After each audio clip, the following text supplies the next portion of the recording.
வணக்கம். உங்களோடு பேசிக் கொண்டிருப்பவர் உங்கள் அன்பின் முனைவர் ரத்னமாலா புரூஸ். ஒரு நிமிஷம் ஒரு தகவல் மூலமா இன்னைக்கு என்ன தகவல் சொல்ல போறேன் அப்படின்னு பாத்தீங்கன்னா, தமிழ் எங்க பிறந்துச்சு அப்படின்னு சொன்னா பொதிகை மலையில அப்படின்னு நம்ம ஈஸியா சொல்லிடுவோம் இல்லையா? அதே நேரத்துல தமிழ் என்னைக்கு பிறந்துச்சு, அதோடைய காலம் என்ன அப்படின்னு சொன்னா நிச்சயமா நம்மளால சொல்ல முடியாது. புறப்பொருள் வெண்பா மாலை என்ன சொல்லுது அப்படின்னு சொன்னா, கல் தோன்றி மண் தோன்றா காலத்தே முன் தோன்றிய மூத்த குடி தமிழ் குடி அப்படின்னு சொல்லும் பொழுது, கல்லும் மண்ணும் பிறந்த நேரத்திலேயே தமிழ் என்பது இருக்கிறது அப்படிங்கறத அது சொல்லுது. சரி, கொஞ்சம் பாரதியார்ட்ட கேட்டு பார்ப்போம் அப்படின்னு சொன்னா, பாரதி என்ன சொல்றாரு அப்படின்னு சொன்னா, தொன்று நிகழ்ந்தது அனைத்தும் உணர்ந்திடும் சூழ்கலை வாணர்களும் இவள் என்று பிறந்தவள் என்றுணராத இயல்பினளாம் அப்படின்னு சொல்றாரு.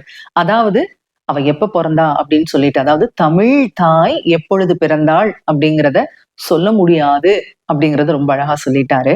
அடுத்ததா பாரதிதாசன் என்ன சொல்றாரு அப்படின்னு சொன்னா, திங்களோடும் செழும்பருதி தன்னோடும் விண்ணோடும் உடுக்களோடும் மங்கள் கடல் இவற்றோடும் பிறந்த தமிழுடன் பிறந்தோம் அப்படின்னு சொல்றாருங்க. அதாவது வானத்துல சூரியன், சந்திரன், நட்சத்திரங்கள் எப்ப பிறந்துச்சோ அப்பவே தமிழ் பிறந்துருச்சு.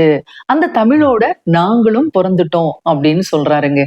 ஆக மொத்தத்துல தமிழ் எப்போ பிறந்துச்சு அப்படிங்கிறத யாராலையும் சொல்ல முடியாது அப்படிங்கிறதத்தான் இவங்க எல்லாருமே சொல்ல வராங்க.